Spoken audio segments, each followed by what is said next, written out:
Então vamos lá. Eu trabalho aqui no Arquivo Público do Estado, em particular no Departamento de Gestão do SAESP, do Sistema de Arquivos do Estado de São Paulo. Dentro desse departamento tem um núcleo que é o de assistência técnica aos órgãos do sistema, ou seja, eu e minha equipe trabalhamos aqui com o propósito de orientar os órgãos a dar a devido tratamento aos seus documentos. E isso tem uma série de atividades, uma delas é essa aqui, ou seja, orientá-los quanto à elaboração de um instrumento essencial para a gestão documental. Uma frase que resume bem o teor do nosso trabalho e da importância da gestão documental é essa aqui. A gestão documental é a condição necessária para o acesso à informação e para a transparência na administração pública. Ou seja, se a gente não gerencia nossos documentos, eles vão ser arquivados, é uma palavra que a gente usa para documentos que estão adequadamente guardados, podem ser encontrados, né? Mas a gestão documental, a não ser através dela, a gente vai conhecer nossos arquivos, identificar nossos documentos, saber exatamente que informações nós temos. Sem isso, a transparência na administração pública fica capenga. Sem isso, o órgão não consegue gerar e fornecer as informações que os interessados, qualquer cidadão, está pedindo, ou que o próprio gestor está precisando para tomar uma decisão, ou que garanta algum direito do servidor ou do interessado, cidadão também. Enfim, se você não conhece a informação que seu órgão produz e não consegue identificá-la e dar acesso a ela, o nosso trabalho parece inútil. De fato, não é, porque o nosso trabalho, a gente sempre chega no Estado com algumas atribuições, que não é produção de documentos, porém, para registrar da validade, legalidade, publicidade aos atos do servidor, a gente acaba produzindo documentos, ou seja, nossas ações são registradas em documentos. E essas informações é que contam, além de servir de prova, contam a história do próprio órgão no decorrer dos tempos aí. Então, essa informação que a gente produz, de imediato ela serve para um fim específico. Produzir isso para conseguir esse objetivo. Depois de algum tempo, essa informação vai deixar de ser tão instrumental e vai servir para contar a própria história do órgão. Então, a memória da instituição ela vai ficar registrada naquelas informações baseadas em documentos que a gente identificou como de guarda permanente, por exemplo. Ou seja, identificamos essa informação aqui como tão relevante que sem ela a história do órgão sofreria com uma lacuna. Então, nosso trabalho além de fazer o nosso trabalho, gerenciar os documentos que passam nas nossas mãos, as informações que passam nas nossas mãos, da maneira mais adequada possível, para que ela chegue bem no seu destino final, pode ser a eliminação, pode ser a guarda permanente, e que ela sirva de meio de informação para pesquisa histórica, para decisões do órgão, para contar a história e a memória da instituição.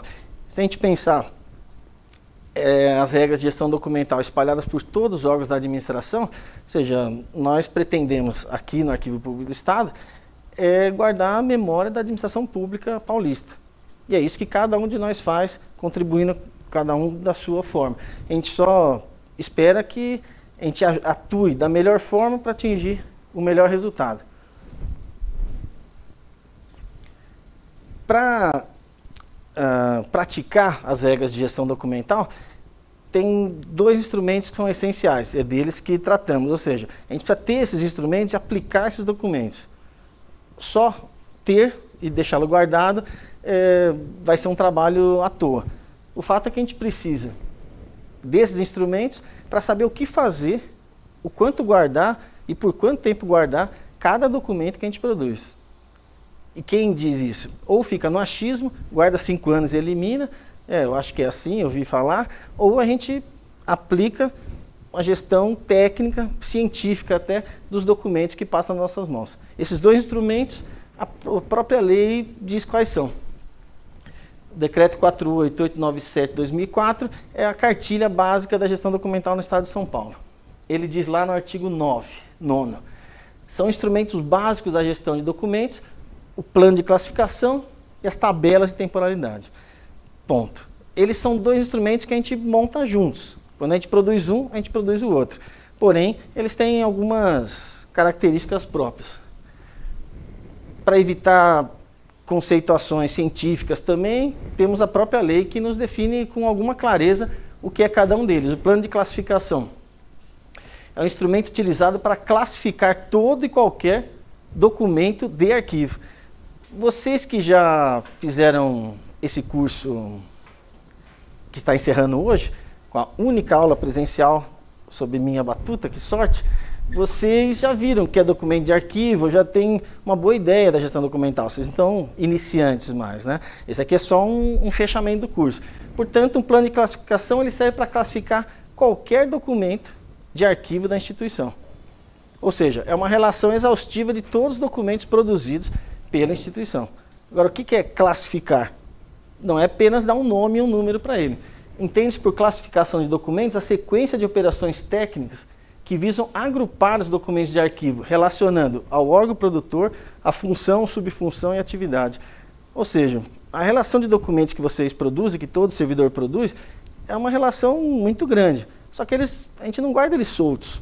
A gente liga o documento a outros semelhantes, a atividades semelhantes, a subfunções e a funções do Estado, de maneira a agrupá-los de uma forma lógica e sistemática, de forma que cada documento sirva para um propósito, ou seja, cumpra uma das diversas funções do Estado. Então, classificar o documento é mais do que dar um nome e um número para ele. Isso não seria tão trabalhoso. O que nos interessa, e interessa para o pesquisador no futuro, é conhecer aquele documento no seu objetivo. Ou seja, foi produzido por que ação do Estado? Para registrar que ação? Para quê, ao final das contas? Tem outros semelhantes? Para cumprir essa mesma atividade, tem outros documentos? Tem, a tabela vai dizer quais são e onde eles estão, e dá o prazo de guarda, dá a temporalidade, dá a destinação. Então, classificar um documento é identificá-lo dentro do conjunto de atribuições do Estado. São muitas e muito diversas. Por isso que o Estado é dividido em vários organismos. Administração direta, indireta, as várias secretarias. Então, é assim que o Estado realiza suas ações. Para que a gente tenha, no final das contas, um conjunto lógico de organização documental, de informação, a gente precisa classificar esses documentos de forma que eles façam sentido dentro da atribuição legal de cada órgão. Isso vai ficar mais claro, eu espero, com o andar da apresentação aqui. Aquela definição de plano de classificação. Tabela de temporalidade trouxe aqui uma definição mais abrangente, mas ela vai se aplicar perfeitamente ao nosso caso. Tabela de temporalidade é um instrumento arquivístico resultante da avaliação. O termo avaliação em arquivística é bem específico, é identificar o valor de um documento. Ou seja, quanto mais valioso, mais tempo eu tenho que guardar. Quanto menos valioso, mais rápido eu posso descartá-lo sem apresentar prejuízos. Esse estudo é feito documento a documento, não em lotes. Ah, tudo isso aqui, não. Documento a documento, cada um tem sua especificidade. Então, é derivado, a tabela de temporalidade é derivada, é fruto da avaliação. A identificação dos valores de cada documento que a gente está levantando. Com vistas que tem por objetivo definir prazos de guarda e destinação. Por quanto tempo eu devo guardar esse documento, porque legalmente assim deve ser, para garantir direitos, obrigações, fazer prova, e que fim eu vou dar a ele. Eu vou eliminar depois desse tempo ou vou guardar para sempre? Avaliar, portanto, é definir esses requisitos. Sua estrutura básica deve necessariamente contemplar os conjuntos documentais produzidos e recebidos por uma instituição no exercício de suas atividades. Qualquer documento que não tenha nessa característica não é documento de arquivo. Um bilhete que eu deixo para mim mesmo ou para um colega, uma planilha que eu guarde ali, organizo meu trabalho. A gente identifica isso, não documento de arquivo. Os documentos de arquivo são aqueles realizados na consecução das atribuições do órgão, através dos servidores. Então, a tabela identifica todos esses documentos. Os prazos de guarda na fase corrente e intermediária, quando ele está sendo útil, quando ele está realizando o objeto que ele tem como fim, e depois quanto tempo eu tenho que deixar ele guardado por precaução ou esperando a prescrição de algum prazo, que a lei já não vá mais me exigir aquela guarda. Então são dois tipos de prazo, onde ele, na fase corrente, a chamada fase corrente, que é onde ele produz efeitos, e numa fase intermediária, onde ele é guardado precavendo, prevenindo algum evento futuro que possa vir a exigir essa informação. A destinação final, no final das contas, vocês vão ter que decidir, dentro do órgão de vocês, quais documentos vão ficar para sempre guardados, aqui no órgão ou aqui no Arquivo Público do Estado, e quais eu vou poder eliminar de forma segura e criteriosa. Creio que vocês também já têm uma boa ideia sobre isso. Eliminar documentos públicos é uma faculdade, ninguém é obrigado a eliminar. Porém, para eliminar documentos públicos, você precisa ter uma tabela de temporalidade que autoriza essa eliminação. Sem isso, qualquer eliminação é ilegal e sujeita o responsável a algumas penalidades, porque a previsão é da Constituição, que documentos públicos fazem parte do patrimônio público, portanto, só podem ser eliminados sob algumas condições. Uma dessas condições é ter uma tabela de temporalidade oficializada, dizendo esse documento é esse mesmo, produzido nesta atribuição. Depois de certo tempo ele pode ser eliminado. Tanto é que os procedimentos são bastante seguros. Você quer eliminar, você publica toda a relação de documentos que você quer eliminar.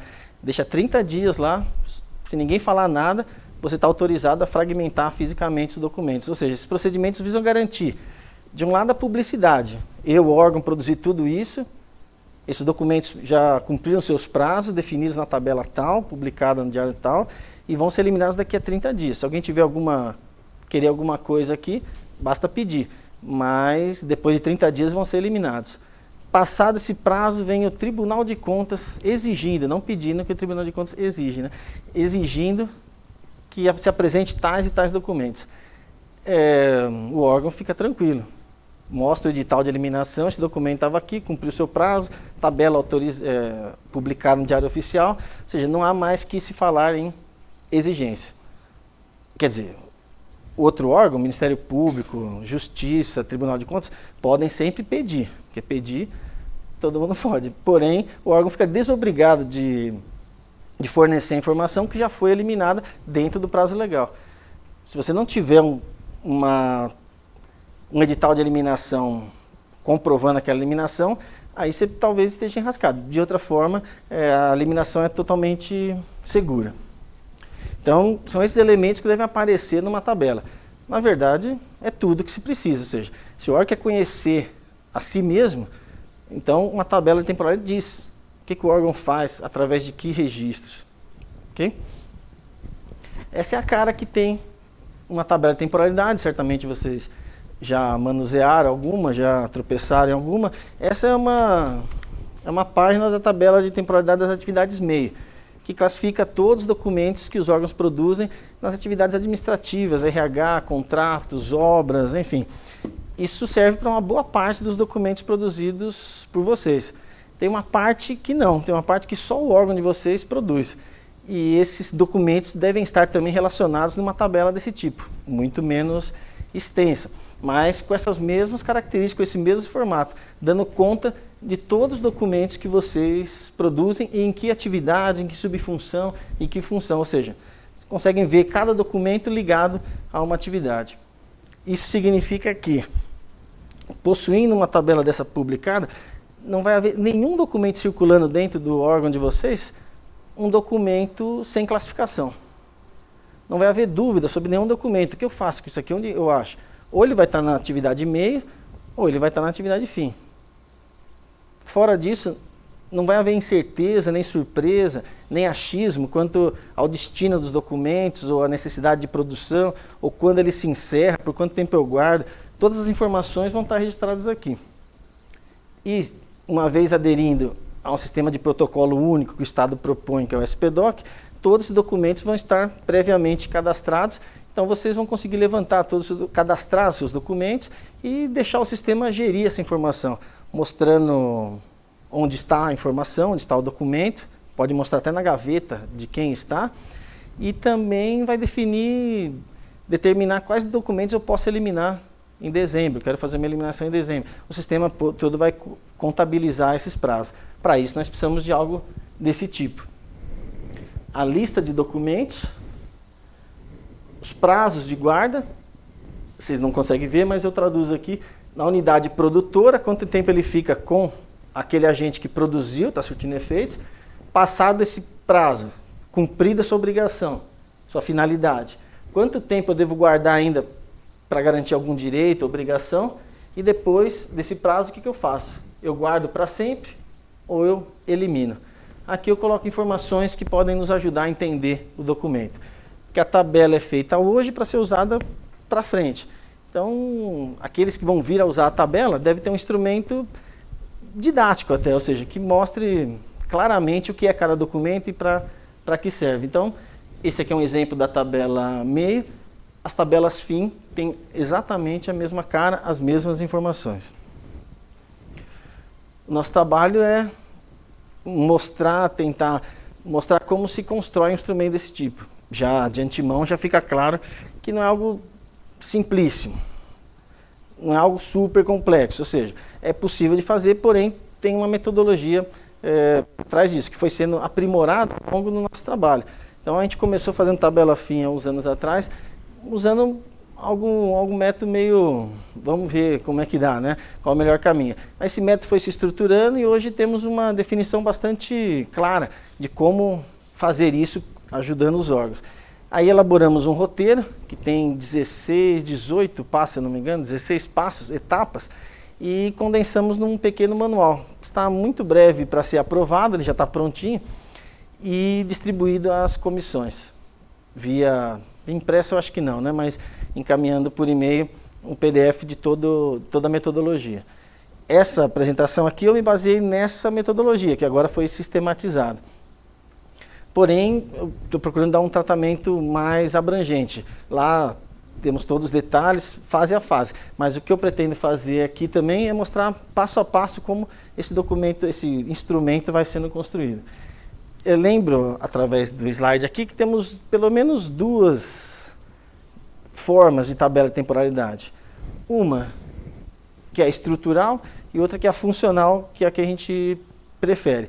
A estrutural ela é mais simples, mais fácil de construir e simples de enxergar. Pega a estrutura do órgão, divide nos seus diversas unidades, departamentos e liga ela a todos os documentos que ela produz. Aí pega outra estrutura, outro departamento, liga ela a todos os documentos que ela produz. É bem simples, não traz muita dificuldade. Sua produção e elaboração não requer grandes metodologias, porém tem pelo menos dois inconvenientes. Na administração pública, as estruturas vivem mudando, né?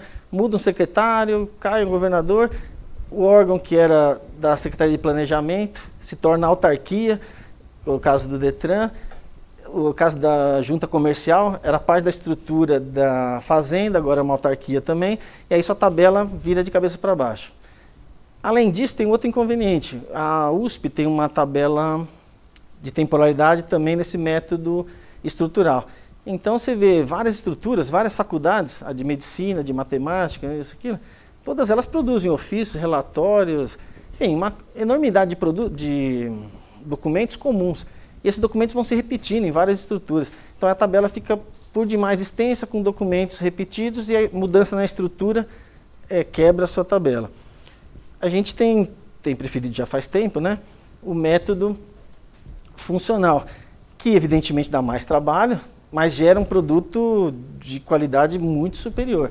Porque ao invés das estruturas, a gente junta os documentos, as atividades do órgão. Então as funções que o Estado cumpre, nas suas diversas secretarias e entidades ligadas, conveniadas, enfim, tudo que o Estado tem que fazer, na verdade é fornecer, gerir a educação, a agricultura, o meio ambiente, essas funções são próprias do Estado.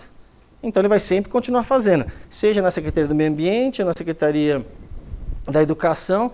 Então as funções do Estado vão estar todas ali. Como aconteceu no caso da JUCESP, ela fazia parte da tabela da Fazenda.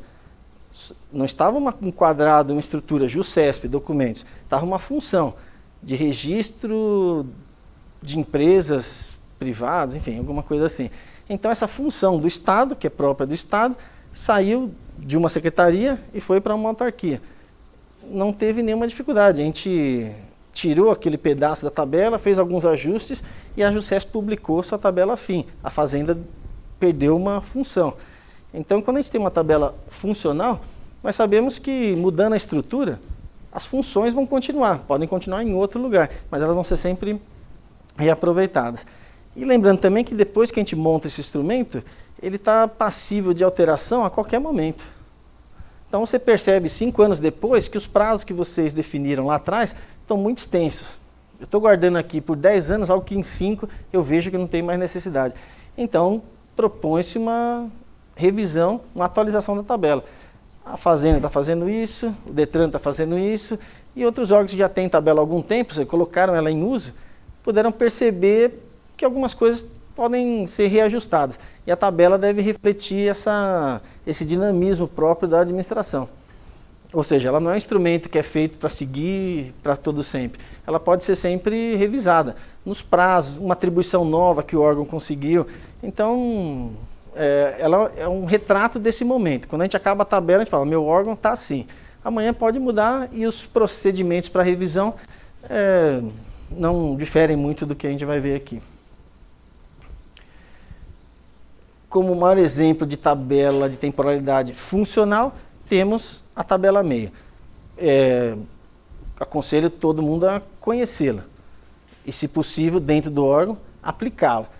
Porque só aplicando, não só meio, mas a fim para quem tem também, é que esses documentos vão chegar devidamente classificados lá no arquivo e não vão ficar acumulados de maneira desordenada. Todo documento lá vai ter sua destinação previamente conhecida, ou seja, muda o cara que está no arquivo, aquele senhorzinho que foi encostado lá, e as pessoas continuam encontrando os documentos. E o arquivo se torna um local, que é o que a gente quer, um local estratégico de acesso à informação. Ou seja, o arquivo serve para guardar informação, mais do que guardar documentos e papel empoeirado.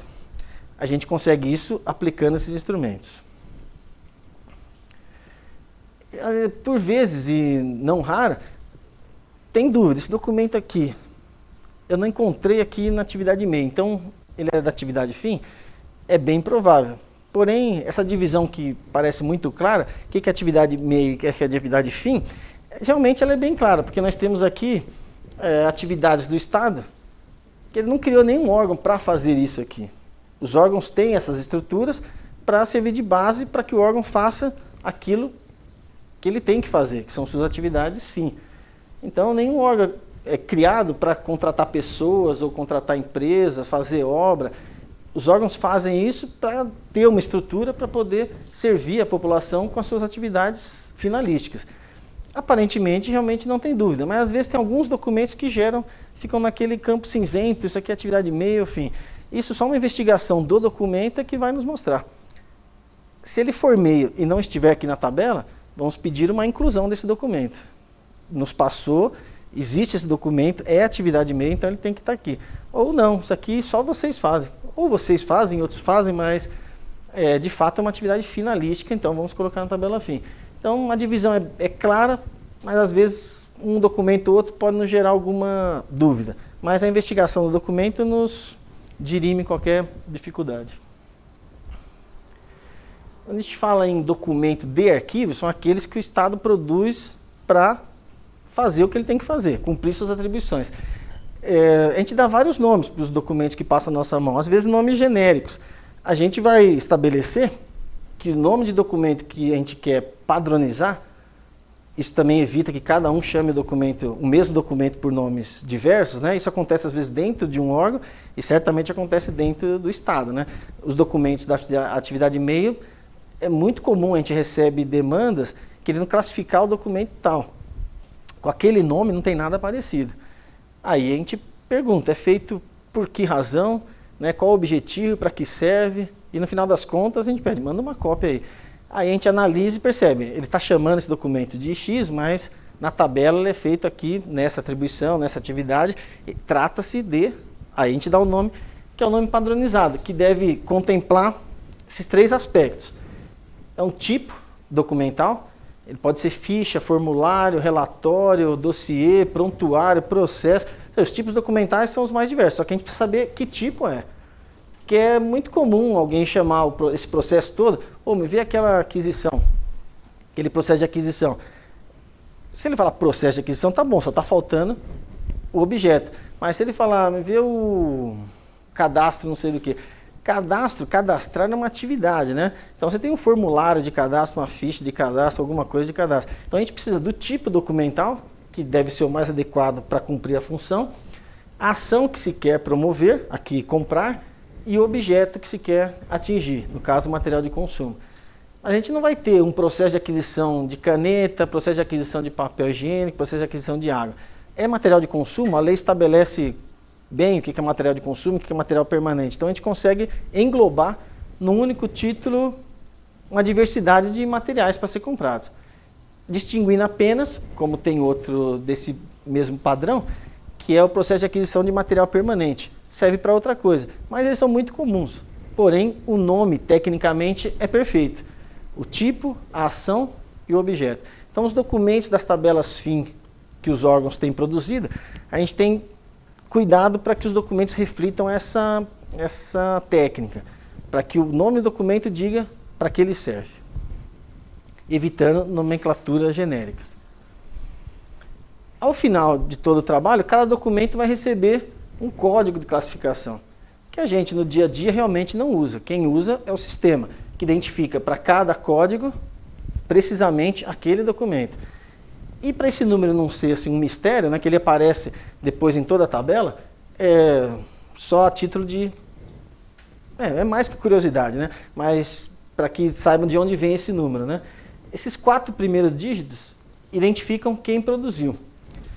Nos documentos da atividade fim nem seria tão preciso, porque só o órgão produz. Mas nos documentos da atividade meio, em particular, tem um documento lá que é esse aqui, processo de contratação de obra pública. Quase todos os órgãos fazem. Como é que eu vou distinguir lá no final das contas que órgão produziu? Outros também produziram, porque isso aqui identifica esta contratação que é deste órgão. Como não, mas em decorrência de que atribuição esse documento é feito? Tem uma função que é a gestão de bens materiais e patrimoniais. Tem uma série de documentos essa função, a gestão de bens patrimoniais e materiais. Porém, tem uma subdivisão, controle de compras, serviços e obras.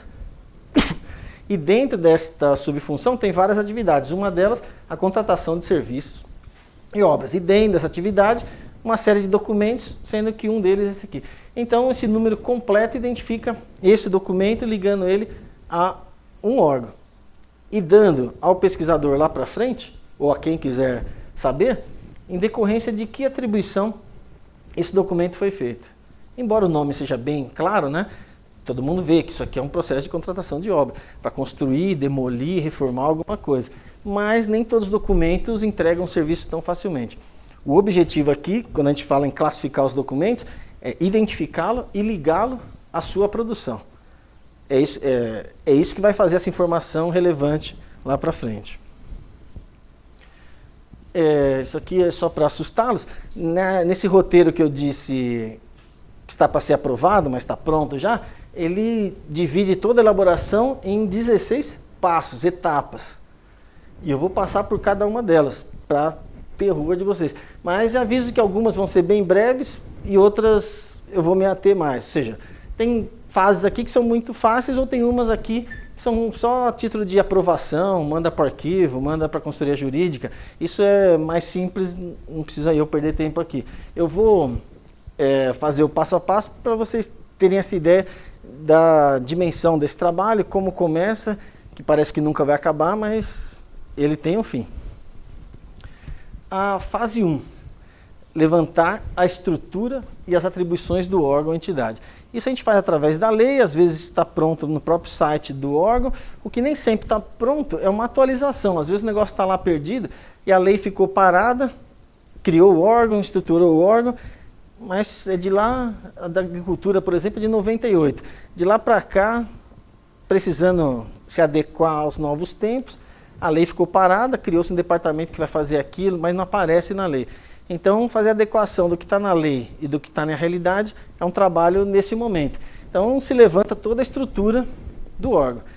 Eu vou aqui, em toda a apresentação, usar o exemplo da Secretaria da Agricultura, que é uma secretaria gigantesca, todo tipo de problemas que a gente podia ver na administração, acho que a gente encontrou lá, ou seja, pela dimensão do órgão, pelos procedimentos totalmente diversos de unidades da própria secretaria. É uma tabela que teve 77 documentos, realmente um trabalho gigantesco, nos consumiu bastante tempo, mas nos ensinou muito. Então eu estou usando esse modelo aqui para mostrar essa evolução. Então a gente pega a estrutura do órgão, e embora vocês talvez não conheçam essa estrutura, ela tem muitas outras coisas, porém são áreas administrativas. Tem o setor de RH, departamento de compras e tantos outros. A gente vai montar a estrutura do órgão preservando apenas as unidades que produzem atividades fim, que produzem documentos fim. Nesse caso aqui foram 3 coordenadorias e uma agência, a APTA, que tem vários institutos colados nela. Então a gente identificou que apenas aqui havia produção de documentos fim. Tiramos a estrutura meio. Tem também uma vinculada, é uma autarquia, CODASP. Essa vai ter uma tabela própria, ou seja, não se misturam. Assim como as vinculadas da Transportes Metropolitanos, não se vincula, ou seja, não são os mesmos. Então tem a tabela da Secretaria de Transportes Metropolitanos, já aprovada, tem a CPTM, tem o metrô, tem a MTU, cada uma com uma tabela própria. Tem documentos comuns? Tem, aparecem nas duas, e a gente procurou convergir para o mesmo entendimento. Então esse documento vai ser de guarda permanente aqui no metrô e na CPTM. Porém, são tabelas separadas. Então a CODASP é fruto de outro trabalho. Aqui nós nos detemos sobre essas 4 unidades, para levantar seus documentos e formar uma estrutura completa que vai gerar a tabela de atividades fim. Então, primeiro passo, faço um organograma, identifico a estrutura do órgão, tiro tudo que é meio. Depois coloco num quadro como esse, uma planilha de Excel, e eu coloco a estrutura, é o órgão próprio, né? E quantas divisões ela tiver. No exemplo aqui, eu tenho uma coordenadoria, a CAT, regulada por esse decreto, particularmente nesse artigo, que diz o que ela deve fazer. E dentro da CAT eu tenho alguns departamentos. O exemplo aqui é o DSMM, Departamento de Sementes, Mudas e Matrizes, regulada pelo mesmo decreto no artigo 34. E aqui, todas as atribuições do departamento. Eu tenho as atribuições da secretaria, bem determinadas no decreto de criação que reorganizou. Elas são bem genéricas, porque a secretaria também realiza suas atividades e atribuições através das suas subdivisões. Na verdade, quem produz o documento é quem está na ponta. São os órgãos que estão realizando, então a gente vai atrás deles. Então a secretaria se divide em coordenadorias, desta coordenadoria se divide em departamentos, pego o departamento, vejo o que a lei diz, artigo tal, inciso 1º, 2º, 3º, são atribuições do departamento, isso. Porque depois eu vou procurar os documentos que eles produzem e vou ligar a cada atribuição. Isso vai ser essencial para que a gente veja depois onde eu encaixo cada um dos documentos. Então esse aqui, passo 2. No passo 3, caso o órgão seja muito grande, típico caso aqui, vai ser o da Secretaria da Saúde, da Secretaria da Segurança Pública, da Administração Penitenciária, que são órgãos realmente espalhados por todo o Estado, com várias divisões. E nisso aqui vai ser necessário, ou seja, eu pego só o departamento de mudas e sementes, esse aqui, e faço uma tabela para ele. Porque senão minha planilha vai ficar gigantesca e a chance de se perder é muito grande. Então, vamos fazer por departamento. Ainda estamos no campo estrutural, mais tarde a gente vai passar para o funcional. Então eu faço uma tabela e agora já posso incluir o que a gente quer realmente. Documento, prazo de guarda, destinação. Então eu tenho o departamento, tenho suas atribuições legais, preciso então levantar os documentos que se encaixam em cada atribuição. Eu não quero deixar nada de fora, então eu preciso fazer uma averiguação bastante sistemática nesse caso. Se o órgão é menor, sua estrutura tem 2 coordenadorias, ou seja, numa planilha só você consegue. Aqui a gente precisa dividir para cada um dividir o trabalho também. Então, para cada unidade, suas atribuições finais, depois a gente vai linkar com os documentos produzidos. E essa é a fase 4, ou seja, levantar os documentos produzidos. Genericamente, a gente pode perguntar, que documento você produz aí? Ah, eu faço isso, isso, isso, tá bom. Os 3 primeiros são da atividade e-mail. Vamos nos deter sobre esses que são próprios de vocês. Então, para cada documento, eu vou levantar as informações que estão consignadas nessa ficha que vocês receberam aqui. A título de exemplo, e se porventura quiserem usar. Então, aqui estariam todas as perguntas que a gente, entrevistando servidores, a gente faria para entender o documento. Para cada documento que vocês identificarem na atividade fim, uma ficha dessa deve ser aberta. E aí, tem questões muito simples, tem questões que requerem mais cuidado. Um dos cuidados que a gente deve tomar é identificar se o documento é simples ou composto. Aparentemente, isso realmente não tem nenhuma dificuldade, né? Um processo é um documento composto. Um relatório é um documento simples. Ele pode até ter várias páginas, mas ele é um relatório. Um documento composto junta diversos documentos simples para conseguir o que ele quer. Essa é uma diferença que vai fazer bastante falta lá na frente.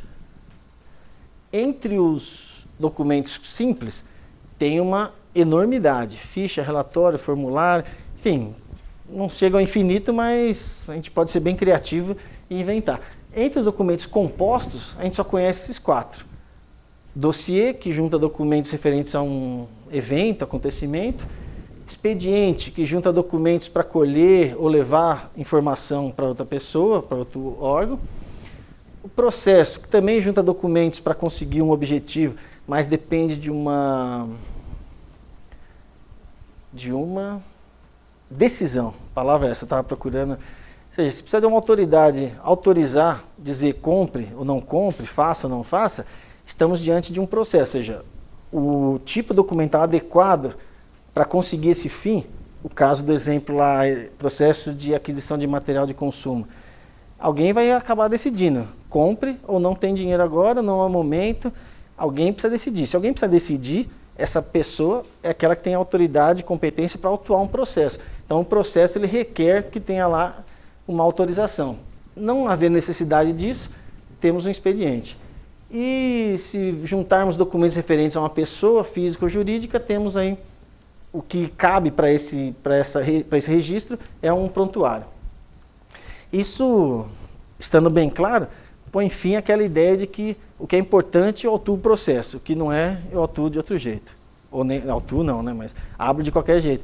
Então a gente vê lugares que, não, aqui a gente vai no órgão, começa a nossa conversa, não, aqui é tudo processo. A gente fala, eu duvido, porque é impossível que um órgão viva de processo, né? Porque os processos servem para algumas coisas, não para tudo. E por que tudo é processo? Porque se a gente não tiver um número, a gente não acha mais esse documento. Então, para que eu consiga rastreá-lo, a gente abre um processo, porque aí ele ganha um número. E se ele tem um número, eu posso saber onde ele está. A ideia é bem diferente dessa. Qualquer documento deve receber um número de protocolo, de cadastro, de registro, qualquer nome. Qualquer documento. Você deve rastreá-lo, poder rastreá-lo em qualquer lugar, em qualquer ambiente. Então, aquela ideia de uma hierarquia entre tipos documentais é importante. Então, vou abrir um processo, porque assim eu garanto que eu vou saber onde ele está. Ou seja, isso é uma falta de confiança no sistema, né? Então, o resto eu não vou saber onde está. Isso gera cópias inúteis, eu mando, mas vai que eles percam, então faço cópia de tudo. Isso tira a racionalidade da produção, depois tira da guarda, e depois acumula documentos de maneira desordenada, e o caos se instala, principalmente nos setores de protocolo e arquivo. Portanto, o que a gente deve fazer? Abrir os documentos adequados para cada função que a gente quer cumprir. Então, a gente não vê uma hierarquia e qualquer documento, por mais corriqueiro que seja, ele deve ser rastreável. Se nós tivermos um sistema, como o SPDoc pretende agir, todo e qualquer documento que o órgão produz vai ser cadastrado e você pode saber na gaveta de quem está. Independente se é um ofício, um memorando, um relatório, um processo. Porque não há quem decide que informação é importante ou menos importante é uma tabela de temporalidade, não o tipo documental. Tem processos que são para guarda temporária, não é todo processo que é relevante. Então, o que eles servem sim é para conseguir uma finalidade. Então, a gente tem que identificar que tipo documental serve para isso e usar o tipo correto. Essa é a ficha que vocês têm aí. Só uma figura assim ilustrativa, aparentemente simples, tem 18 questões. Eu vou passar por cada uma delas para que vocês entendam que tipo de informação a gente quer. Porque quanto maior riqueza de informações e precisão das informações na ficha, com mais facilidade a gente entende a produção documental do órgão. E vocês, no final das contas, entendem melhor o que o órgão de vocês está fazendo e como está fazendo. Então eu dividi. Tem como voltar? Eu apertei o ESC aqui. Típico.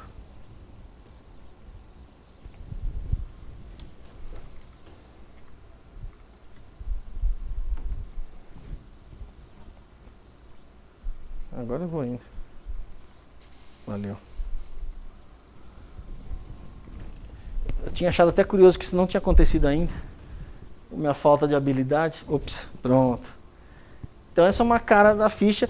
Como a gente espera que ela seja produzida digitalmente, dentro do Word, por exemplo, ela pode ficar imensa, né? Tem algumas informações que podem, algumas linhas que podem conter muita informação.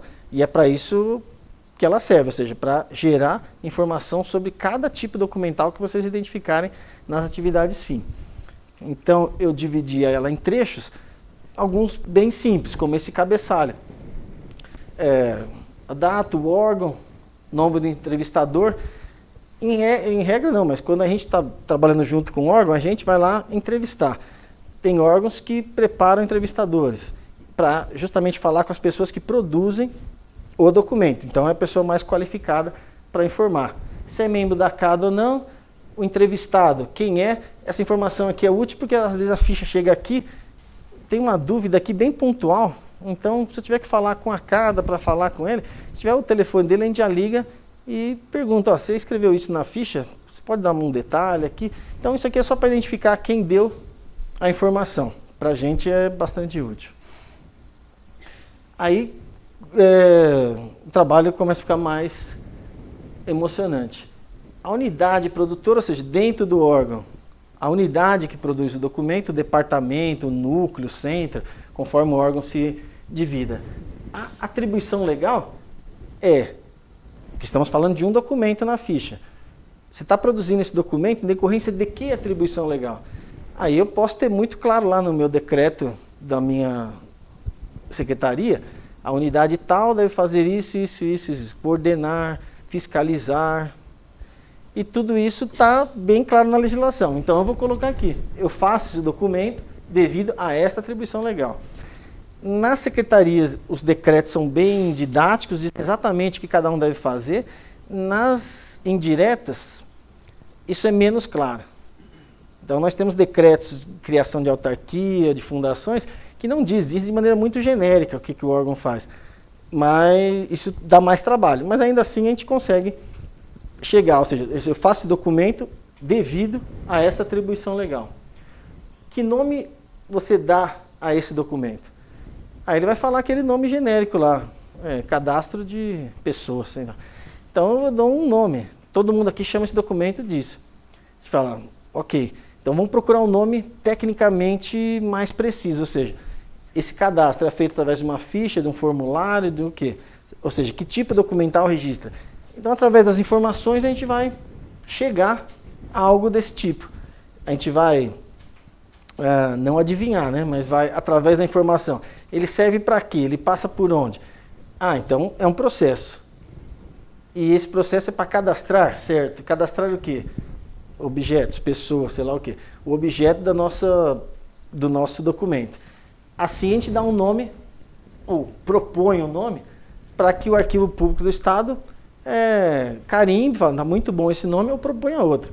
Mas a gente precisa do nome que as pessoas usam no dia a dia e precisa, além disso, dar um nome padronizado, tecnicamente aceitável, que vai padronizar essa nomenclatura.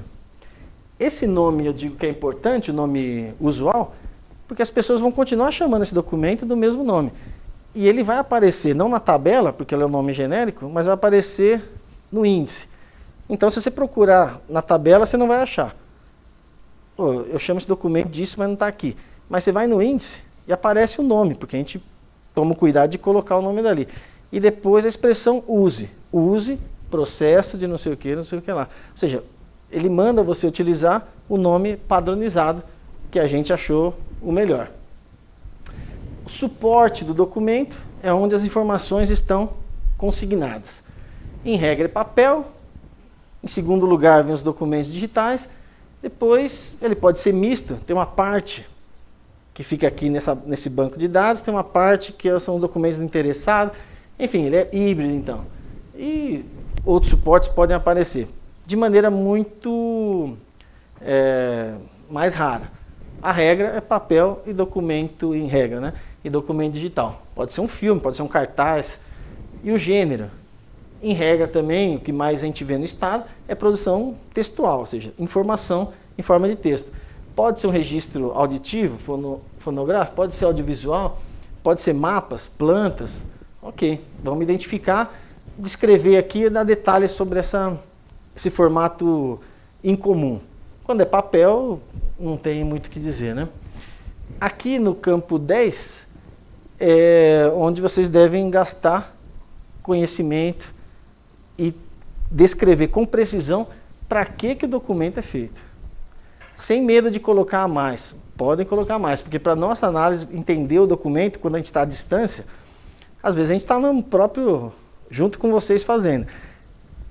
Talvez não, talvez vocês estejam produzindo essas fichas e vão encaminhá-las para a gente posteriormente. Essa questão vai nos dizer tudo do documento. E a gente vai saber se a nomenclatura proposta está adequada e mais tarde o que vai fazer com esse documento está adequado também.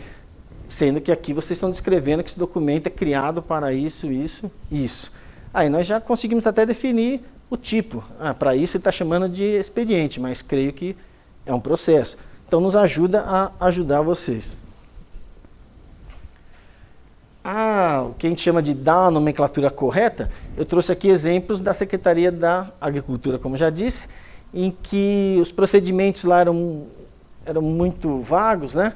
E cada unidade fazia de um jeito. Então, às vezes, a gente tinha dificuldade em ver que documento era aquele. Mas depois de muito conversa, vai e volta, analisa as informações que eles estão dando, a gente chegou em documentos como esse, ou seja, sempre mostrando ou consignando espécie, ação e objeto. Então, algo que chamava ficha da vaca, ou ficha individual da vaca que tinha lá, a gente entendeu que era o certificado de registro definitivo do animal. Esse nome não é usado lá, porém é o nome padronizado para ficha individual da vaca, ou algo desse tipo. Eles tinham documentos com nomenclatura bem, eu repito, bem genérica. E a gente foi moldando para tentar falar, bom, isso gera ou é o próprio certificado? Certo.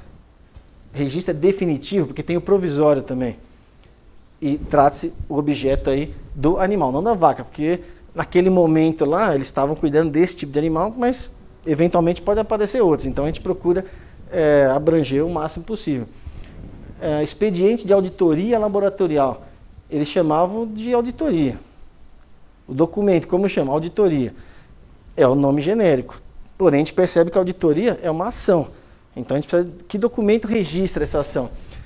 Não há decisão, é só um registro, passa ali. Então, o expediente é o tipo mais adequado de auditoria e o objeto era sempre o laboratório de análise, seja da secretaria, seja dos institutos e particulares. Então, o nome tecnicamente padronizado, completo, expediente de auditoria laboratorial. Então, eles continuam, evidentemente, no dia a dia, chamando pelo nome usual do documento. Porém, existem nomes padronizados para todos os documentos da secretaria. Aqui eu trouxe alguns exemplos só. Também no levantamento documental, a gente identifica documentos com vários nomes que, na verdade, fazem a mesma coisa. Esse exemplo aqui, eu espero que fique claro. Eles identificaram um documento para a gente que era controle de pragas e doenças de animais. E contaram a história do documento. E depois apareceu o controle de mortalidade em aves. Descreveram, a gente anotou. E depois ainda surgiu um controle de mortalidade em frangos de corte. Ou seja, parece um específico dentro do específico, né? Controle de frangos, mortalidade em frangos de corte, diferente de aves. Então a gente viu que tudo isso, e tinha mais ainda, a gente percebeu que era feito da mesma forma, pela mesma unidade, ou unidades distintas com a mesma atribuição, que queriam fazer a mesma coisa. Então, depois de muito entender a secretaria e verificar todos os documentos, começar a agrupar esses documentos, foi, isso aqui é tudo a mesma coisa. Independente do objeto aqui, expediente de controle de foco de doença animal, ou seja, depois a gente submeteu ao próprio órgão, né? Isso aqui tá bom para descrever todos esses tipos aqui, tá bom. Ou seja, é um tipo padronizado, porque senão gera um número infinito, né? Aqui de aves, aqui de frangos de corte, aqui de beija-flores, bem-te-vis, isso geraria uma quantidade de espécies documentais gigantescas. Então a gente também procura aglutinar documentos que fazem a mesma coisa, né, que tem o mesmo foco, o mesmo objetivo, em um só. Porque seria bem provável que a gente tivesse uma ficha para cada um deles. Só conhecendo a totalidade da secretaria que a gente conseguiu apertá-los num mesmo documento, sem tirar, sem perder, sem trazer nenhum prejuízo de registro. Nesse caso aí ficou bem visível, né? Quer dizer, que é bem comum. Não vou falar esse porque a gente está falando da Secretaria de Agricultura, mas acho que provavelmente em todas as secretarias tem isso. Confundir o assunto com o tipo documental. Perfeito. Na tabela meio isso acontece muito, né? Alguém quer classificar um assunto, um documento pelo assunto. O assunto é férias. A gente vai até o índice e vê que tem 12 tipos documentais diferentes com o termo férias. Tem pedido, tem abono, tem indeferimento. Sei lá, tem 12 tipos documentais que o assunto é férias. Então o assunto não é um bom caminho, né? Pode ser um caminho, mas não exclusivo. Então aqui, o assunto é controle, o assunto é doença, o assunto é... Enfim, só olhando globalmente é que a gente conseguiu identificar que tudo isso aqui tratava da mesma coisa. Depois de chegar a essa conclusão, a gente apresenta para eles. Vocês acham que tudo isso aqui então pode ser descrito aqui? Porque vocês propuseram 5 anos elimina, 5 anos elimina, ou seja, a gente está vendo que eles têm muita coisa em comum. É provável que seja tudo a mesma coisa? Ou seja, esses nomes aparecem no índice, se alguém for procurar esse documento, acha no índice, a expressão use, a classificação correta dele é essa aí. De fácil, eu digo a você, não tem nada, mas é um bom ponto em que se chega fazendo esse tipo de análise. Para evitar uma enormidade de documentos, a gente consegue às vezes concentrar alguns tipos documentais. A partir daí, outras questões, na questão 11, quantidade de vias, e questão 12, quantidade de cópias. Para muita gente isso é algo semelhante, ou às vezes até idêntico, mas as vias a gente considera documentos originais, porque em regra a própria lei diz, esse documento é produzido em 3 vias, uma fica, outra vai para a fazenda, outra vai sei lá para onde. Essas vias são necessárias. Se você produzir o documento sem alguma das vias, o registro está irregular. Então a via, ela é idêntica e tem o mesmo valor. Documento original idêntico, produzido em vias, que é diferente de cópias. E quando tiver vias, justifica para onde vai cada via. E se tiver cópias, para que você faz essas cópias? Nesse momento a gente identifica que muita gente copia documentos sem precisar. Por uma possível segurança. Não, eu mandei para lá, mas vai que ele perde, então eu tenho aqui. Então você vai copiar tudo que você faz na desconfiança do sistema, ou se alguém perder. Então você vai onerar o Estado e toda a sociedade, né? Primeiro, gastando recursos, produzindo cópias que são inúteis administrativamente, que ela não passa disso, uma cópia. E depois guardando essas cópias, ocupando espaço de documento que podia ser mais bem guardado. Então, a ideia é produzir o mínimo necessário, guardar os documentos pelo mínimo tempo necessário, ou seja, gerir nossas informações de modo que a gente sempre tenha espaço no arquivo, que não seja aquele lugar entulhado e que a gente encontre a informação que a gente quer. E nesse trabalho de elaboração de tabela, a gente acaba conhecendo melhor as entranhas do órgão e vê que muitas vezes a gente faz cópia realmente desnecessária. Uma porque não tem valor legal, que ela não deixa de ser isso, uma cópia, e outra porque a informação está em outro lugar, não precisa você ficar imprimindo e guardando. A constituição do documento, já falamos sobre isso, se ele é simples ou composto, porque se ele for composto, a gente precisa saber todos os documentos que integram. Se vocês forem ver o prontuário funcional, meio, né? No site da UCRH, eles determinam lá uma lista de documentos que devem compor o prontuário funcional. Por 2 motivos eles fazem isso. Porque antes disso, era comum os setores de RH colocarem todo e qualquer documento referente ao servidor dentro do prontuário. Na dúvida, né? Põe lá. E o prontuário vai ficando um monstrengo. E, às vezes, deixar de colocar coisas que são relevantes. Então, a CRH determinou que tem uma lista de documentos que devem compor o prontuário. Tanto para você não colocar coisa inútil, quanto não deixar de colocar coisa essencial. E, no nosso caso, a gente acha um documento fim composto. Relaciona todos os documentos que podem vir a fazer parte dele. Cada um desses documentos é um documento avulso. Porém, ele só existe para compor um documento composto. Então, ele não tem um prazo próprio. Por quê? Ele só existe dentro de outro. Então, a gente não vai pôr na tabela, ou seja, não vamos precisar fazer uma ficha para cada documento que integra aqui. O nome deles vai aparecer lá no índice também. Na tabela, não. Eu tenho um documento aqui, não achei na tabela, vou no índice. Você encontra o documento e nós colocamos o termo integra. Integra processo de não sei o que lá. Ou seja, sozinho ele não existe. Ele serve para compor esse documento. Então, ele individualmente não tem vida própria. Ele vai seguir a temporalidade do processo, do dossiê, do expediente. Na tramitação também, se ele tramitar, porque um dossiê, por exemplo, não tramita. Ele junta documentos referentes a um evento, a algum curso, acabou o evento, deu certificado, lista de presença, foto, enfim, está fechado. Guarda lá, numera, identifica. Agora, se é um expediente, é um processo, em regra ele tramita. Aí o fluxo nos vai ser de grande valia. É aberto na unidade tal, vai solicitar manifestação da consultoria não sei o que, vai para aprovação do diretor. Todo esse caminho é útil para a gente entender para que serve o documento. Ou para a gente que não entende o documento, né? Para o órgão normalmente está claro, esse documento serve para isso.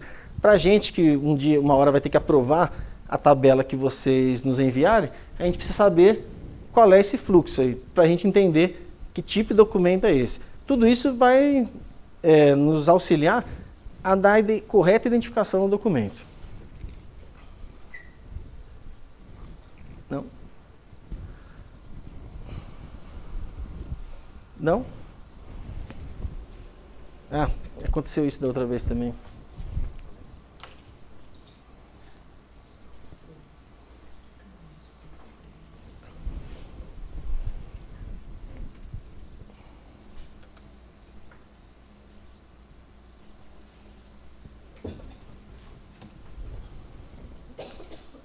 Mais um minutinho eu dou um intervalo para a gente.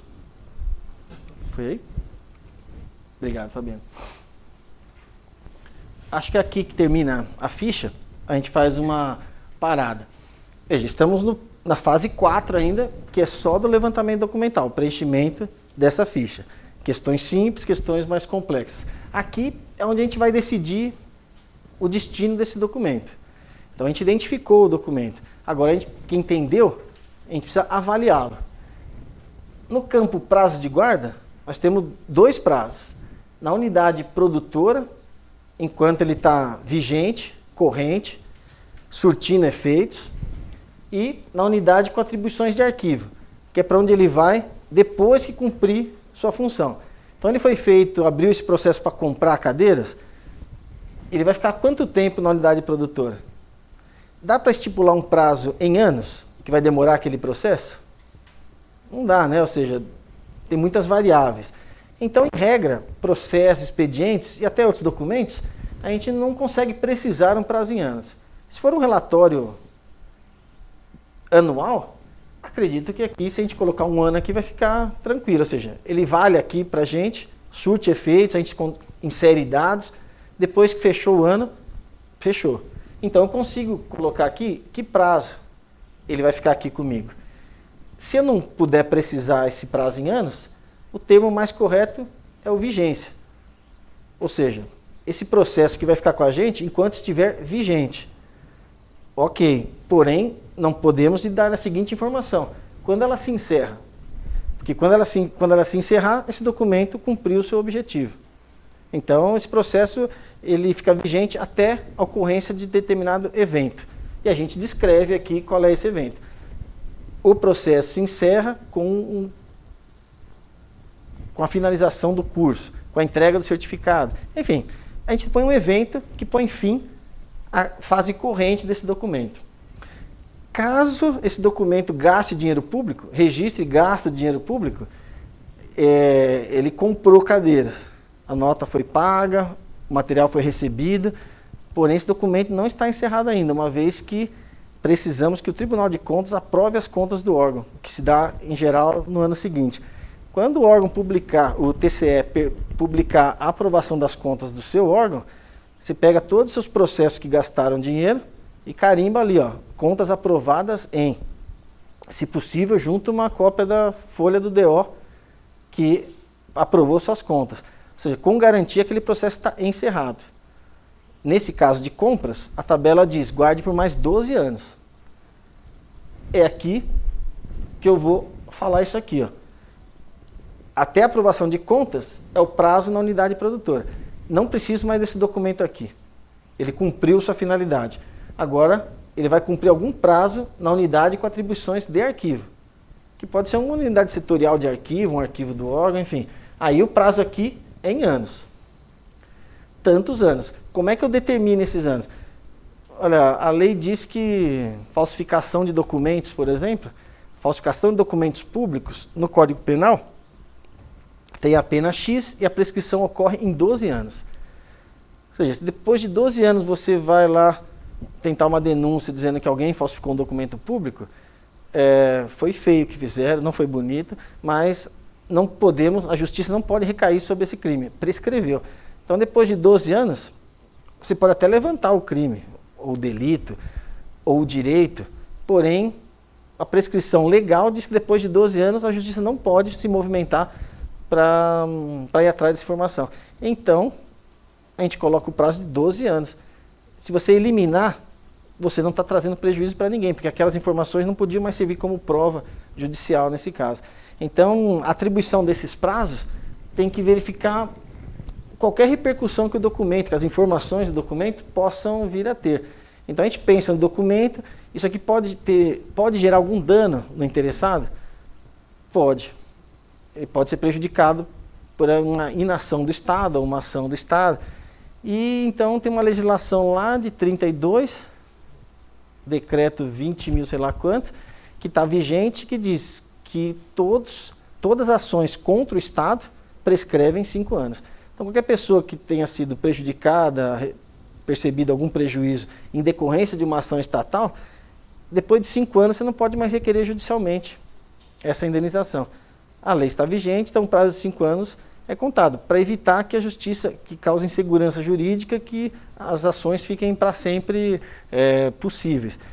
Então, você pode causar dano? Pode. Então, põe 5 anos, cita a lei, e fica claro que depois de 5 anos, os efeitos dessa informação não geram mais resultados. Ou seja, você pode eliminar com alguma segurança. Então, determinar esses prazos quer dizer entender a repercussão daquelas informações.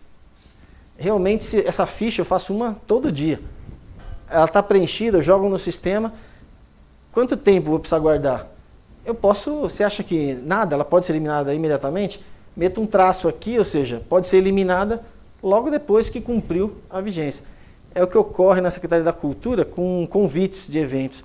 Então você tem o convite, põe na urna lá, alguém contabiliza quantos foram, aqueles convites todos podem ser eliminados, está na tabela da Secretaria da Cultura. Pois não.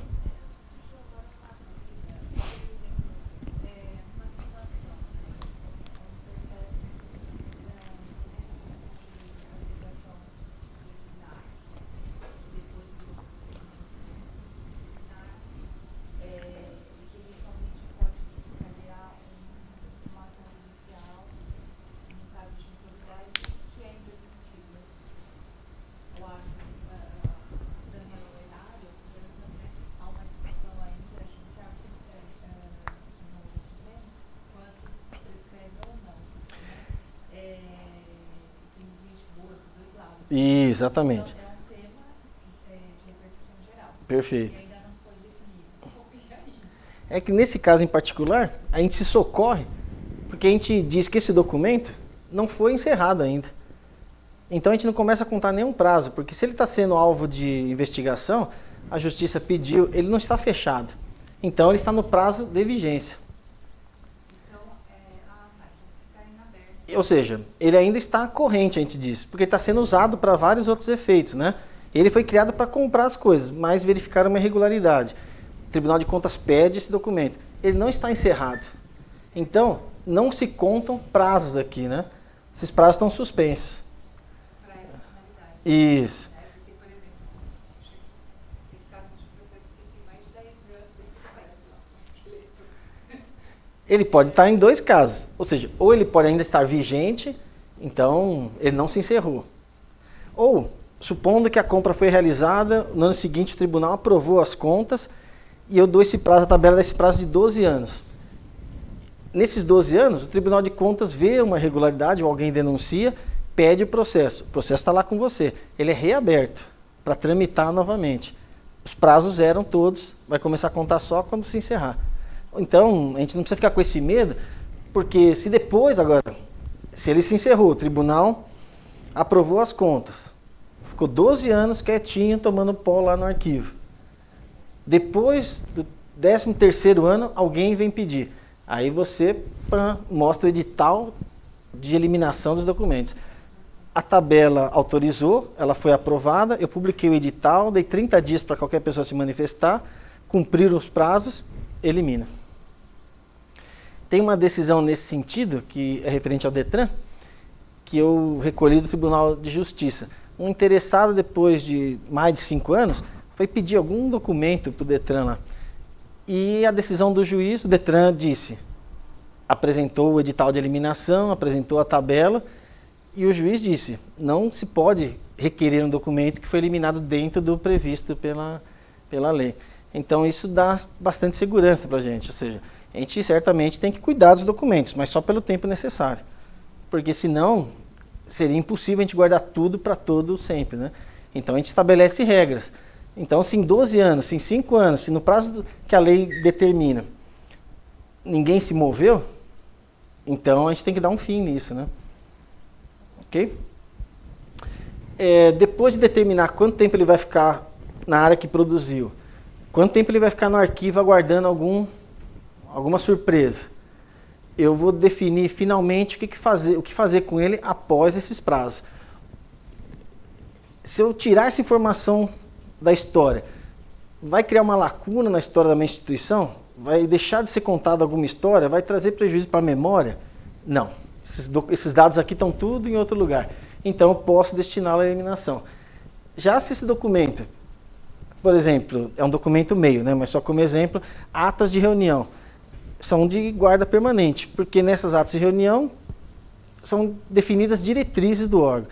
Então, a guarda dessas informações vai permitir que a gente veja como é que o órgão foi decidindo seus caminhos aí durante a história. Então, os documentos de guarda permanente são aqueles que contam a história do órgão, que se eles forem eliminados, a história do órgão vai aparecer lá com um buraco, ou seja, e aqui, o que fizeram nesse período ou nessa atividade? Então, o documento de guarda permanente, eles são assim determinados pelo próprio órgão que faz essa escolha, porque acredita que essas informações desse tipo de documento, elas contam a própria história do órgão, vão servir para qualquer pessoa rever e conhecer a atuação daquele órgão. Tem documentos que se você eliminar, não sobra nada do seu órgão, ou seja, a história vai te deixar no esquecimento, não se fazia nada aqui. Portanto, a gente tem que identificar quais são nossos documentos de guarda permanente. Quando você determina que um documento é de guarda permanente, você está automaticamente preservando a história do órgão, que é o bom, mas também gerando um ônus para o próprio órgão, que é guardar, preservar e dar acesso a essas informações. Seja ele digital, seja ele papel. Então você determinou que é de guarda permanente. Ótimo. Vai contar a história do órgão. Porém, você vai ter que cuidar dele bonitinho, porque daqui a 200 anos ele vai ter que estar aqui, seja em qual suporte for. Ok? Se vai eliminar, por que ele pode ser eliminado? pode ser eliminado porque as informações são consignadas no relatório anual de atividades, então não vão trazer nenhum prejuízo. E se vai guardar permanentemente, vai trazer um ônus para o Estado, guardar e preservar esse documento. Então, por que ele tem que ser preservado? Essas informações guardam a memória, refletem a memória da instituição, enfim, uma justificativa que levou vocês a definirem esse documento como guarda permanente. Nos fundamentos legais, toda legislação que diz respeito ao documento e que, de qualquer forma, indica, primeiro, que ele deve ser produzido, a forma que ele deve ser produzido. Se possível, lei que determina algum prazo. É incomum, infelizmente, é incomum. A gente tem que buscar esses prazos na nossa rotina administrativa, das necessidades, da experiência de quem guarda aquele documento. Nossa, a gente vem fazendo isso há anos. Qual é a consulta em cima desses documentos? Primeiro, segundo ano, vem gente aí, mas nunca depois disso aparece. Então, se a gente estabelecer aqui um prazo de 5 anos, está seguro? Está seguro. Porque não tem a lei dizendo. Quando a lei está dizendo, fica bem claro. É o caso do Código de Trânsito Nacional, CTN. Ele impõe um prazo de prescrição geral lá de 5 anos. Quase todos os documentos ligados a infrações de trânsito têm um prazo de 5 anos. Isso facilita muito, porque a lei já diz. Às vezes a lei não diz qual é esse prazo. A gente determina pela realidade administrativa. E as informações complementares são aquelas que vão aparecer naquele campo observações. Alguma lei bem específica do documento, o fim da vigência, que todo mundo precisa informar, a vigência encerra-se ou esgota-se com tal evento. Enfim, qualquer observação que seja relevante para o conhecimento daquele documento. Uma vez que é a última questão, uma vez completada aqui, essa ficha em regra é mandada para a gente em geral responde com algumas perguntas, ou seja, nesse campo não seria isso ou aquilo, por que disso, por que daquilo, até que a ficha esteja zerada, perfeita, ou seja, o documento plenamente identificado. Aí vamos passar para uma nova etapa de colocar esse documento, encaixá-lo em algum lugar da tabela. As dicas aqui são em relação aos prazos, mas acho que já passei por isso, né?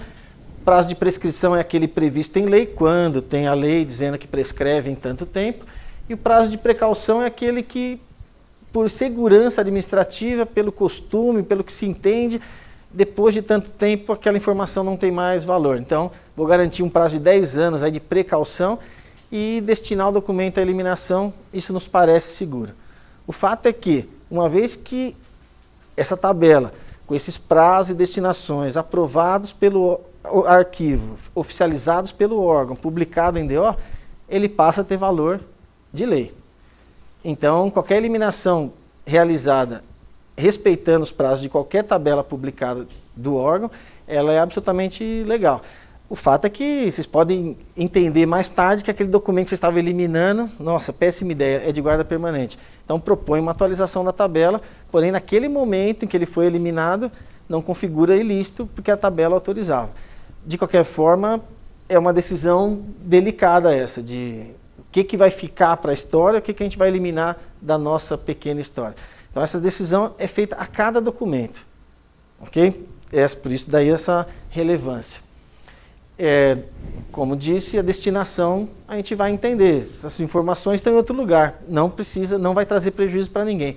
Destinamos a eliminação e ninguém vai sofrer com isso. Lembrando que eliminar documentos é uma faculdade que a tabela proporciona, não uma obrigação. Ninguém tem obrigação de eliminar documentos. Se você acha que pode guardar tudo, guardar bem, dar acesso, não há problema. Porém, não é a realidade dos órgãos, ou seja, a gente está sempre precisando de espaço. Inclusive, tem muito órgão que paga, porque não tendo como guardar, não tendo como eliminar, porque não conhece, não aplica os instrumentos de gestão, paga para empresas guardarem documentos que eventualmente poderiam ter sido eliminados. Quer dizer, um mau uso do dinheiro público, né? Mais uma vez, usando o Detran como exemplo, é o órgão que mais elimina documentos no planeta Terra, não em São Paulo, no planeta Terra.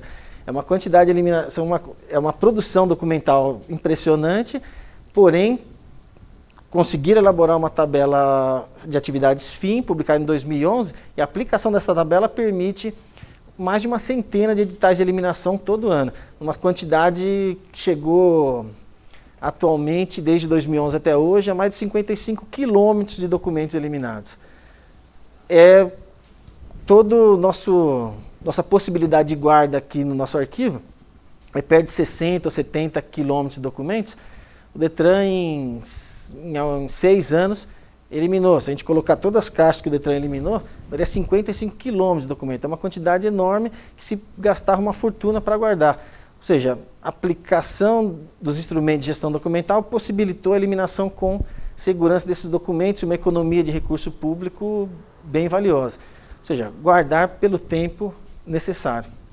Só fazendo um adendo aí para vocês, pessoal, o Estado, né, representado pelo Detran, fez uma economia, deixando de pagar uma empresa privada para a eliminação, que era R$ 550 mil mês. Eu achava que era 1 milhão ano, eu tinha esse dado aqui. 550 mil mês. Quer dizer, 6 milhões ano. Sim. Ou seja, para guardar documentos que podiam ser eliminados, né? Então, péssima forma de gastar dinheiro público. Então, quando a gente quer convencer todo o órgão a aplicar os instrumentos de gestão, porque a gente acha que é o melhor caminho para preservar a história, dar acesso, transparência. Mas, além disso, também pode vir a economizar recursos para órgãos que têm uma produção documental muito expressiva, né? Então, esse valor eu vejo como impressionante. Mas é mesmo. Não é? Porque o que se gastava para guardar caixas de documentos inúteis, né? Sim. Identificados os documentos, avaliados os documentos, passou-se a eliminar 6 milhões a mais no orçamento. Inclusive, Marcelo, se você Bianchi. no final depois, porque a gente tem caixas de documentos lá, que a gente está encontrando, de alguns órgãos que guardavam lá. Fazenda, Saúde, Ah, é? o SESC. Então eu vou até precisar fazer alguns contatos para a gente poder informar isso, para eles virem buscar. É, porque guardar documento dos outros também, né? O Detran não é ONG, né? Não. Não. Quanto a isso também, tem uma particularidade do Detran, que é o fato deles, quando se tornaram autarquia, me corrija se eu estiver errado, a CADA passou a fazer parte da estrutura do Detran. Então, os servidores são membros da CADA, eles não têm outras atividades. Eles são membros da CADA porque a CADA faz parte da estrutura. Porque, em regra, o que a gente vê são servidores já esfolados pelo seu trabalho, também serem membros da CADA e tentarem dar conta de toda essa atividade. Então, os órgãos que destinaram servidores exclusivamente para a CADA, os trabalhos andam muito mais facilmente.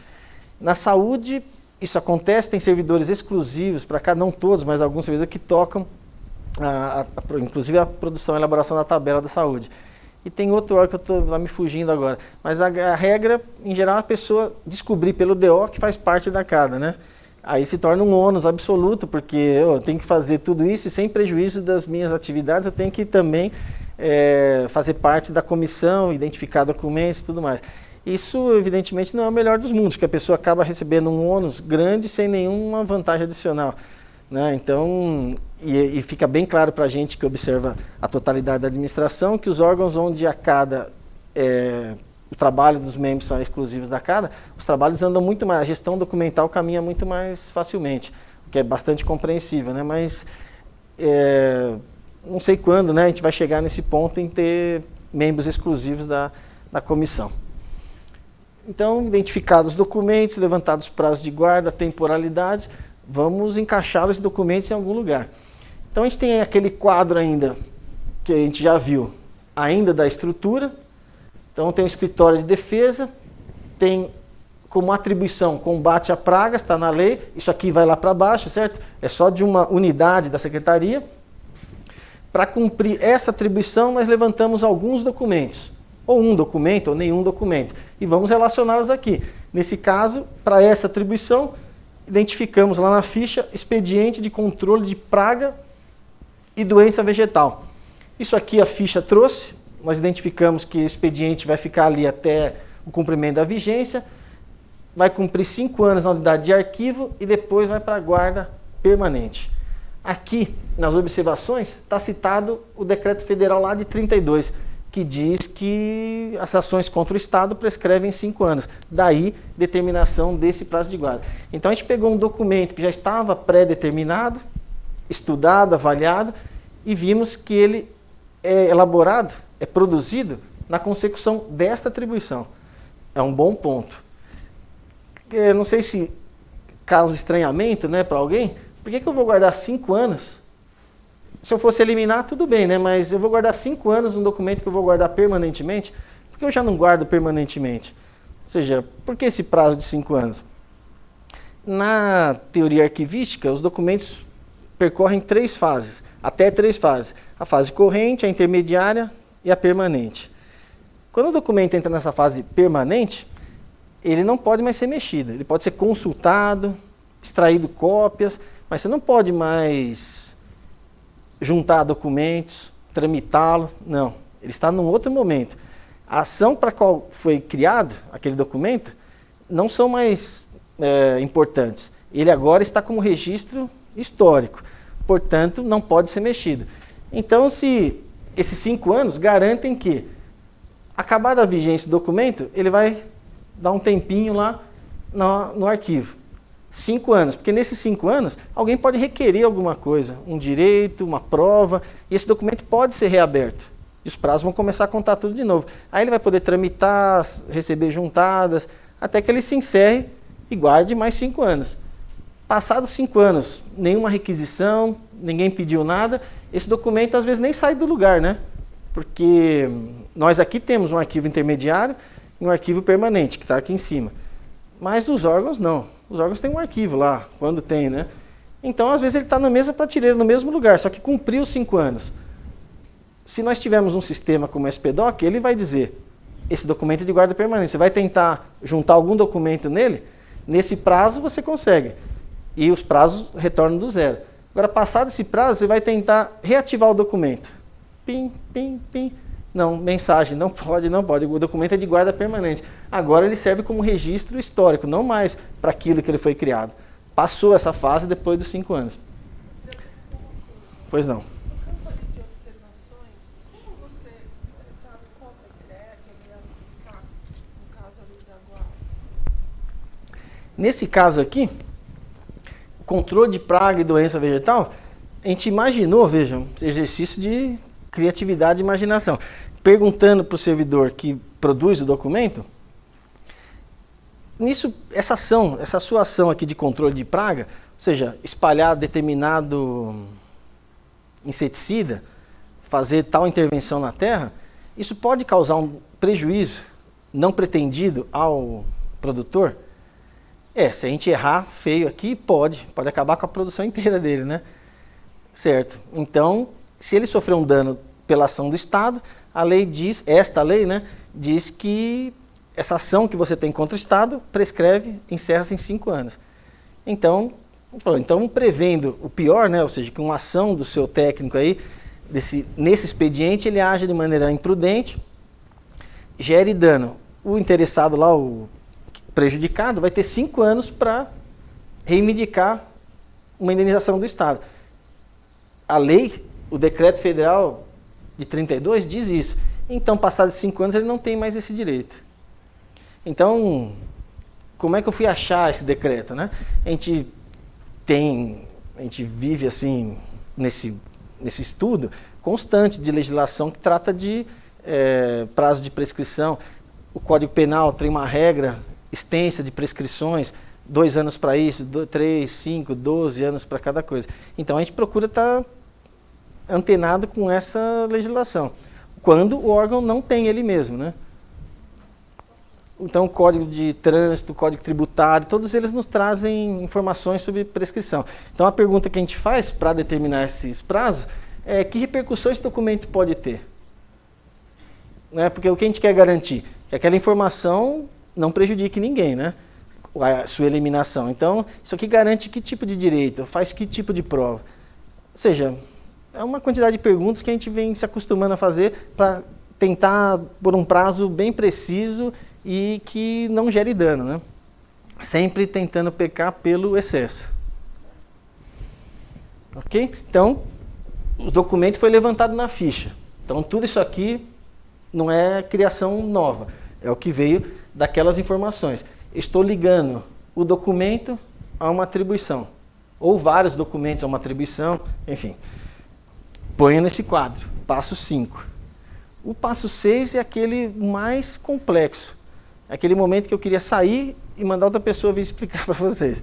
Porque é o momento que a gente tem mais trabalho, e aí o trabalho braçal que a gente fez até agora, monta planilha, vê a legislação, junta documento, entrevista, trabalho mais ou menos braçal, aí ele vai ser deixado de lado. Aqui a gente vai sentar junto com a nossa equipe e quem é que tiver interessado, para tentar transformar aquelas atribuições, aquela legislação que diz o que o órgão faz, e ligar o que ele faz com o devido documento, passando por funis. Então, o órgão tem uma ou mais funções. Qual a função do órgão? Ou seja, ele serve para quê? É bem genérico. Em regra, pode ser subdividido em algumas subfunções, porque essa aqui é muito genérica.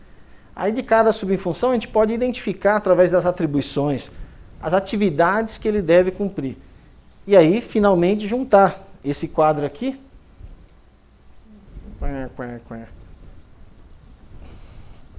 Errei alguma coisa? Ah, não. Obrigado. Ou seja, passar desse quadro, que é estrutural, para aquele quadro que a gente quer funcional. Você transformar isso aqui em funções, subfunções e atividades. Então, eu tenho o documento e sei em que atribuição ele é realizado. Agora, eu preciso dar aquele pulo do gato. Ou seja, eu preciso encaixar ele dentro dessa estrutura toda. Essa é uma parte por demais complexa. Não teria como eu falar, não, vamos fazer uma fórmula. Então, a gente vai fazer assim, assim, assim. Porque cada órgão é um órgão. Tem funções distintas, tem mais ou menos subfunções. Então, a única maneira que eu consegui de sistematizar isso foi usando a própria lei e o exemplo da Secretaria da Agricultura. Ou seja, como é que a gente foi fazendo essa transformação. A lei é bem clara, mas também não ajuda nada, né? Considera-se função o conjunto de atividades que o Estado exerce para a consecução dos seus objetivos. Certo? A função. Considera subfunção o agrupamento de atividades afins, correspondendo cada subfunção a uma modalidade da respectiva função, ou seja, divisões da função. E atividade, ação, encargo ou serviço decorrente do exercício de uma função, ou seja, aquela que produz o documento. Ela diz, didaticamente até, mas isso não faz um quadro brotar ali na nossa frente, né? Então, o exemplo da Secretaria da Agricultura possibilita que a gente talvez entenda isso, mas lembrando que cada órgão tem uma legislação distinta, né? Então, o decreto de 98 reorganiza a Secretaria da Agricultura e Abastecimento. Ótimo. Reorganiza, ou cria, né? Então, a gente foi atrás dele e pegou aqui no artigo 2º. Constitui campo funcional, função, da Secretaria de Agricultura e Abastecimento. Inciso 1. A execução da política do governo do Estado nas áreas de agricultura e abastecimento. Super genérico.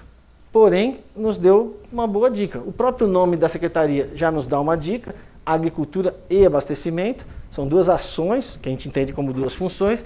E a lei diz, o que é o campo funcional? Qual a função da secretaria? Executar a política do governo nas áreas de agricultura e abastecimento. Assim, nós conseguimos identificar duas grandes funções. O que faz essa secretaria? Cuida da gestão da política agropecuária. Aqui está a agricultura. Mas conversando com todo tipo de técnico que a gente conseguiu encontrar na secretaria, pesquisadores, todo tipo de servidores, a gente viu que a agricultura é pouco, porque fala estritamente da produção agrícola. Porém, eles também cuidam da produção animal, mesmo particular, controlam focos de doença. Então, a expressão agropecuária mais abrangente. Então, a gente identificou na lei duas funções, gestão da política agropecuária e gestão da política de abastecimento alimentar. Deriva do nome, derivou da lei, inventamos aqui duas funções, para o nosso fim, que é a tabela. Repito, né? Alguns órgãos não é tão explícito, mas aqui a legislação nos ajudou. A legislação e o entendimento do próprio órgão. Para achar as subfunções, vamos descendo mais. No mesmo decreto, no mesmo artigo 2º, constitui o campo funcional da secretaria. Vai dizer tudo que é função dela. Porém, aquele diz a função mais abrangente. Gerir a política de agricultura e a política de abastecimento. E depois ela veio com algum detalhamento. No 2, a execução de pesquisas científicas e tecnológicas nos campos da agropecuária, ou seja, execução de pesquisa científica é próprio da atividade. Então a gente entendeu, como a gente identificou vários documentos relacionados à pesquisa, a própria processo de elaboração de pesquisa, artigo científico, tem vários documentos ligados à área de pós-graduação, a gente identificou uma subfunção, promoção da pesquisa científica e tecnológica em agropecuária, não de maneira genérica, em agropecuária. Então essa a gente identificou, tanto na prática, vendo os documentos, quanto na atribuição. Execução de pesquisas, que a gente preferiu identificar lá uma subfunção como promoção da pesquisa, ou seja, uma das finalidades do órgão é promover a pesquisa. Tem vários institutos, pesquisadores contratados, cada vez menos, foi algo que nos espantou, ou seja, vários laboratórios no Instituto Biológico, Zootecnia, da Pesca, a gente foi em todos, e cada vez menos pesquisadores, o que traz bastante preocupação. Laboratórios do tamanho dessa sala aqui, com um pesquisador, sem uma secretária, sem ninguém. A gente falava com ele mesmo, que trabalhava com ele mesmo, era chefe dele mesmo, e fazia apenas as pesquisas que cabiam no trabalho dele. Concursos para pesquisadores não tem há 12 anos, está todo mundo se aposentando, morrendo, e a pesquisa no Estado capengando cada vez mais. Esse foi algo que nos ressaltou. Porém, tem lá atividade e identificamos como uma subfunção, porque a gente viu várias atividades ligadas à pesquisa. Depois, prestação de assistência técnica à agropecuária. Ou seja, assistência técnica também é genérico, mas a gente identificou uma outra subfunção, capacitação e assistência técnica, ou seja, técnicos vão ao local, ao produtor, e orientam a melhor forma de produzir, combater pragas. Fiscalização de insumos agropecuários. Fiscaliza a empresa que vende e produz agrotóxico, por exemplo. Então, esse controle é importante. O que pode, o que não pode no estado de São Paulo, controle de fronteiras. Enfim, a atribuição aqui é fiscalização. A gente entendeu que havia uma subfunção, fiscalização e monitoramento agropecuário. Ou seja, de onde a gente tirou a função da própria lei e tiramos as subfunções aproximadamente aqui da própria lei, ou seja, dentro das atividades que a gente viu na secretaria. A gente foi agrupando coisas afins, semelhantes, e juntamente com a legislação a gente identificou essas subfunções. Incentivo ao financiamento de crédito. Então, o pequeno produtor quer chegar no banco e pedir um crédito, não faz ideia como faz isso. Eles nos deram ciência, coisa que eu não sabia, que tem muito produtor, pequeno produtor, que vive realmente afastado e às vezes não é alfabetizado, ou seja, ele quer sim ter um crédito para, e pequeno às vezes, coisa de R$2.000, para melhorar a produção lá, só que ele não faz ideia de como chegar num banco e tratar disso. É um homem literalmente da roça.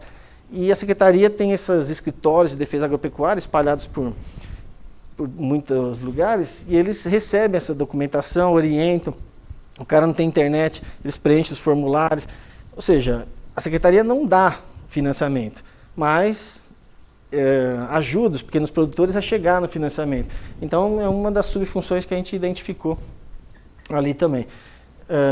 Enfim, não tem uma fórmula para isso, porque depende de cada órgão, mas só estou tentando mostrar como é que a gente realizou esse trabalho aqui. A partir dos documentos que a gente levantou, daquela visão global que a gente teve do órgão, da legislação, a gente identificou essas subfunções e foram suficientes para a gente enquadrar todos documentos e atividades. Agora a gente já identificou duas funções, algumas subfunções, e para cada subfunção a gente precisa de um conjunto de atividades. Senão, pode ser que não tenha uma subfunção. Tem órgãos bem enxutos que não têm uma subfunção. Tem algumas atividades ligadas diretamente à função.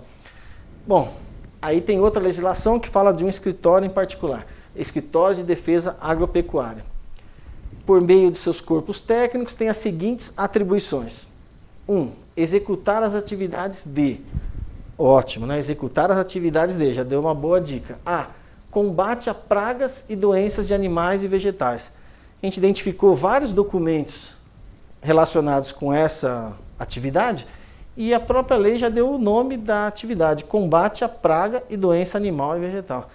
Ou seja, a gente foi afunilando, até que a gente chega no que a gente imagina ser a própria atividade que gera esse documento. Então, na atividade de combate à praga de doença animal e vegetal, prevista na legislação, a gente levantou tais e tais documentos. Esses documentos, na ficha, já disse, essa ficha, esse documento é produzido para essa atribuição. Essa atribuição é essa aqui. Isso nos ajudou a dar o nome da atividade. E os documentos, naturalmente, se vinculam a ela. Então, a tabela começa a surgir, evidentemente que não é do nada, né? A partir de um esforço intelectual para tirar a estrutura e colocar aqui uma atividade, uma atribuição. Não mais o escritório de defesa agropecuária, mas a atividade, que é o combate à praga, doença animal e vegetal. Outro exemplo, no mesmo decreto, mesmo tudo, a linha B. Inspeção, fiscalização, controle da produção, manipulação, comércio, transporte de produtos e insumos agropecuários. É bem ampla. A gente identificou vários documentos produzidos para essa atividade, e a atividade a gente sintetizou em fiscalização agropecuária. Então, não sei se eu já disse isso, né, mas se eu disse, eu repito. Essa foi a nossa equipe que fez juntamente com a CADA da Agricultura. Se fosse outra equipe, certamente a tabela seria diferente. Poderia ser completa, mas o nome, o agrupamento, isso é um trabalho que nós entendemos assim como melhor. Outra equipe poderia dar outro nome para isso, ou ver outra subfunção além do que a gente viu. Então, a tabela era feita naquele momento para aquela equipe. A gente teve esse entendimento de bater com a legislação. Então, uma atividade aqui identificada, fiscalização agropecuária. E todos os documentos relacionados a isso. Por exemplo, processo de apuração de infração à defesa vegetal. Apuração de infração. Alguém, uma denúncia, estão matando animal que não devia matar, ou não estão matando aqueles que deviam matar. Enfim, apura. Tem um processo para isso. Está ligado à fiscalização. Expediente de fiscalização e defesa vegetal e animal. Aquelas fiscalizações rotineiras que se faz anualmente, mensalmente. Então, abre-se o expediente, faz a fiscalização, está ligada a essa atividade aqui. Outra, certificação de sementes e mudas. A Secretaria da Agricultura tem unidades técnicas que identificam essa muda veio dessa matriz. É certificada, portanto, ou seja, refere-se a essa espécie e não a outra. Ela parece outra, pode parecer, mas ela certifica de que todos os derivados dessa matriz referem-se a essa espécie. Enfim, no estado de São Paulo, é só essa secretaria que pode fazer isso. Então tem uma atividade, certificação de sementes e mudas. Não precisamos de muito esforço, né? Uma atividade aqui, certificação da produção de mudas e sementes. Trocamos a ordem aqui, sei lá por quê.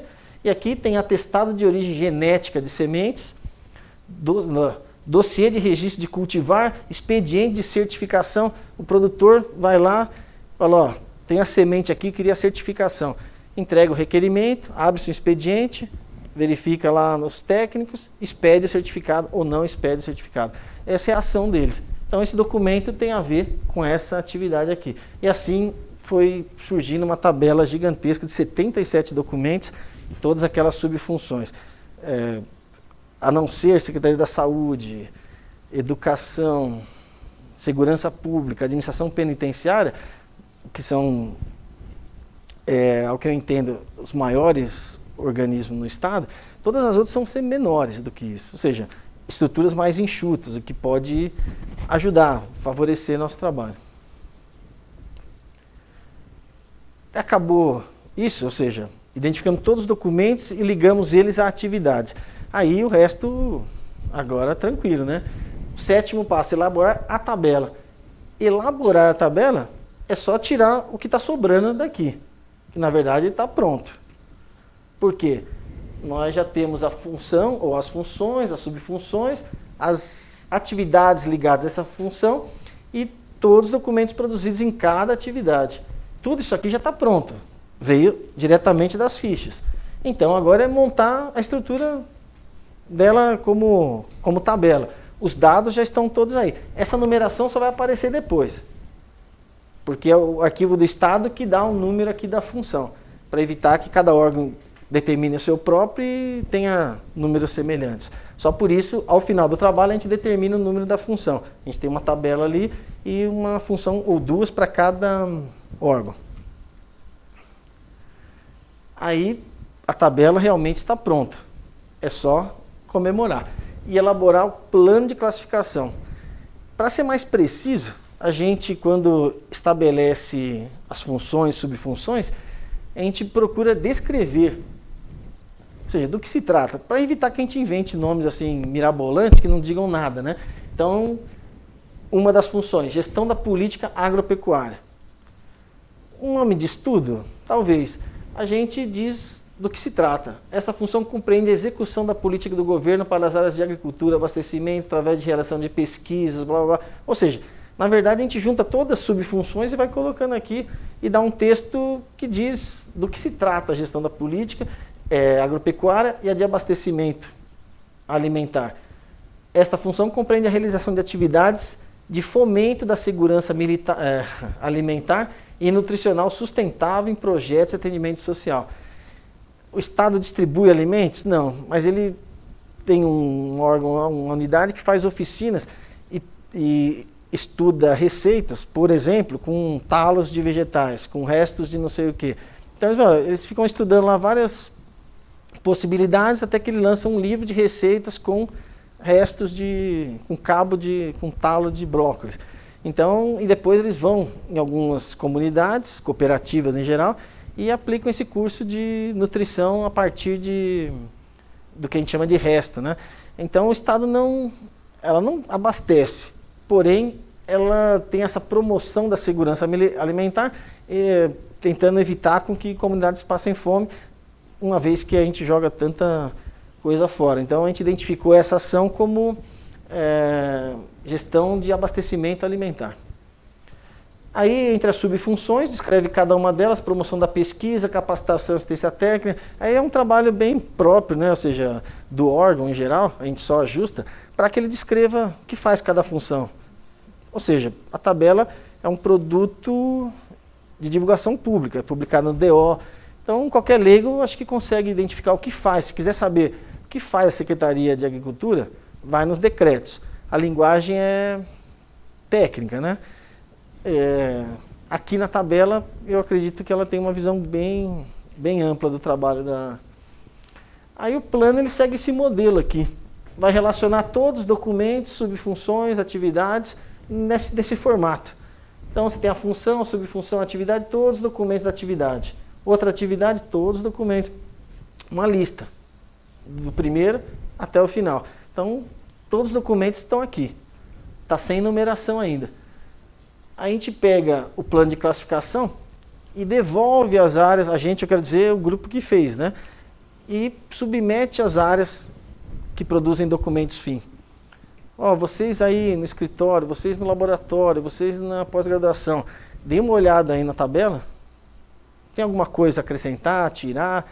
Ou seja, para que o órgão inteiro se sinta participante, também possa contribuir. Aqui está um prazo tal, mas eu acho que tem uma legislação que fala isso. Enfim, retorna, passa por todo mundo, que nós vamos aprovar isso aqui, ver se está bom. Todo mundo faz contribuições, isso nos é trazido, a gente acata ou não. Enfim, passa por todo mundo para que tenha um ok, para que ela seja entendida, quando aprovada, um instrumento que o próprio órgão é que elaborou. Não o arquivo ou a CADA, mas que é de todo o órgão. Depois todo mundo achou linda. Então, parece ótimo. Manda para o arquivo oficialmente para aprovação. Um ofício dirigido ao coordenador do arquivo público solicitando a aprovação. Essa tabela chega até nós, a gente finge que estuda, porque em geral a gente faz junto com vocês, né? A gente já sabe o produto que vem. Então a gente faz um parecer, está tudo muito bom, propõe a aprovação do diretor, do coordenador do arquivo. Aí, nesse momento, a gente vai dar um número, né? Então, a gente vai na nossa tabela lá, agricultura, é o 36. Tem duas funções, então vai ser o 36 e 37. Aí, todos esses números aqui aparecem naturalmente, né? A primeira subfunção é 1, atividade 1, depois atividade 2 e os documentos. Então essa numeração vai aparecer naturalmente. A única coisa que o órgão não tem é o número da função que o Estado que atribui para evitar numeração idêntica. E assim nós temos, a tabela já estava pronta, a gente insere os dados lá na tabela, os números, né, os códigos, e assim nós temos um produto bem consistente ao final desse trabalho. O que nós produzimos, o que a lei exige que todo órgão produza, é o plano de classificação e a tabela. Porém, para você usar isso, a gente sente muita falta de um índice, porque você não sabe onde está cada coisa, né? Ela não está em ordem alfabética, ela está numa ordem lógica dentro daquelas atividades. Então, a gente precisa de um índice para poder achar o documento. E o índice ele é alfabético, como qualquer índice, né? Remissivo e permutado. Aqui tem um exemplo de permuta. O que significa? Isso aqui é muito trabalhoso, né? Vou ficar com esse aqui. O documento é formulário de controle e calibração de balança, que eles usam lá nos laboratórios. Esse documento aparece no F lá no índice. Porém, se alguém procurar controle e calibração de balança, a gente garante que ele vai estar aqui. Controle e calibração de balança, formulário D. Ou se, isso aqui é documento de calibração. Qual é o código? Eu vou lá, calibração de balança, formulário de controle E. Ou seja, se eu for procurar balança, também acha. Então eu pego o nome do documento e faço diversas entradas, que eu acho que alguém pode querer procurar por esses números. Esse documento tem a ver com balança. Então, eu ponho lá, balança. Qual o nome do documento? Formulário de controle e calibração de balança. O código é aquele lá, é assim que ele vai classificar esse documento. Da mesma forma, esse, que é um nome gigante, então eu faço várias entradas. Se ele procurar o nome completo, está lá no P. Mas se eu procurar por registro de empresa e comercialização, aí vai estar lá no R. Porém, o nome do documento. Então, é uma estratégia que a gente usa para garantir que o usuário vai encontrar o documento, de qualquer forma que ele procure. Se tem nomes genéricos, isso aqui eu chamo de amostra oficial. Ele vai lá no índice, amostra oficial, use o nome padronizado. Expediente de análise de amostra laboratorial. Processo de auto de infração. É o nome que eles dão normalmente para autuar produtores que cometem algum delito lá. Então, processo de auto de infração, use processo de apuração de infração vegetal e animal. Foi o nome padronizado que a gente achou. Nos cursos de pós-graduação, eles chamavam de caderneta, ou chamam, né, de caderneta de classe. A gente identificou que era o diário de classe. Conteúdo, presença e nota. Caderneta de classe, use diário de classe. Classificação aquela. Então o índice vai sendo formado por todo tipo de entrada para garantir que a pessoa identifique corretamente, classifique corretamente o documento. E naquele caso de documentos avulsos que integram outros documentos, na tabela não acha, mas acha no índice. O documento que eles chamam de solicitação de análise, sozinho ele não tramita. Ele integra expediente de análise de amostra laboratorial. Então, se eu estou com esse documento na mão, não sei o que fazer, vou na tabela, não tem. Vou no índice, ele faz parte. Sozinho ele não tramita. Seus prazos são os prazos desse documento aqui. Ou seja, ele é feito para integrar esse documento. E todos os exemplos que a gente vai levantando durante as pesquisas, a gente vai guardando para depois consolidar nesse grande instrumento. Ficamos com plano, tabela e o índice vem a rodo aí. Aí ele fica com essa cara, né, de A a Z, todos os documentos, com a sua, inclusive as atividades, subfunções, funções, ou seja, tudo que tem a referência na tabela aparece aqui. Ou o próprio nome do documento, ou ele permutado, ou a expressão use, ou a expressão integra. Enfim, só que agora, ao final de todo esse trabalho, de completa ordem alfabética. Então a gente entende assim que qualquer documento dentro daquele órgão possa ser encontrado através dessa ferramenta. E assim possa ser corretamente classificado, identificado, e todo mundo vai saber o que fazer com ele, por quanto tempo guardar, se eu vou guardar para sempre, ou guardar só por um ano. Então a produção documental do órgão fica absolutamente sob controle. Então não tem mais, esse documento aqui eu acho importante, eu guardo. Não, você guarda se a tabela mandar, mas se ela disser que você pode eliminar, não tem necessidade. E outra confusão que a gente vê dentro do serviço público é muitos servidores achando que o documento é deles. Isso a gente viu muito nas pesquisas dos pesquisadores dos institutos. Mas a pesquisa é minha. O financiamento, inclusive, ele que consegue junto à FAPESP e tudo. Porém, a atividade, né, que ele pratica é uma atividade do Estado, que é de pesquisar assuntos agropecuários. Então, a tendência, a gente viu isso muito, esse documento aqui, eu guardo aqui mesmo. Você não vai para o arquivo, ele não se está aqui, é meu. Então, a gente tentou mostrar que aquele documento era fruto de uma pesquisa como ação do Estado. Você, como agente do Estado, proporcionou essa pesquisa. Porém, tem seu nome, você conseguiu financiamento, você realizou a pesquisa. Quem promoveu a pesquisa, você não está atuando por conta própria, você está atuando por conta de uma ação estatal, ou seja, na verdade, seu contrato é para isso, né? Então, o pesquisador faz pesquisa, o outro faz outra coisa. Então, os documentos públicos são exatamente isso, são públicos. Embora tenha uma tendência assim, de alguns setores acharem que o documento é deles. A gente tem que identificar bem que o documento é público, portanto, o trâmite desse documento, a produção e o destino é tudo público. E a lei é que determina. E diferente do particular, né, que pode fazer tudo que não é proibido, nós, servidores, estamos absolutamente vinculados à legislação. Né? A gente tem que fazer o que a lei determina. Portanto, essa confusão deve ser desfeita. Aí, economizando slides e tempo de vocês, tem todos esses passos. Aqui até ali é trabalho próprio de elaborar tabela, plano e índice. Aí depois está tudo bem, encaminha para a consultoria jurídica, está tudo bem, manda o parecer com a tabela pedindo aprovação do arquivo, o arquivo aprova, o órgão oficializa, publica 3 vezes, 3 dias seguidos, ninguém falou nada. Depois de 15 dias publica a homologação, aí ela passa a valer. Se o órgão tiver interesse em aderir ao sistema de protocolo único, o SPDOC, pode solicitar junto ao comitê gestor do SPDOC, aqui do arquivo também, pedindo a adesão para usar esse sistema do Estado. E aí a primeira pergunta que eles vão fazer, vocês têm tabela FIM? Ou vão perguntar para a gente, o órgão tal tem tabela FIM? A gente fala, está fazendo, então calma.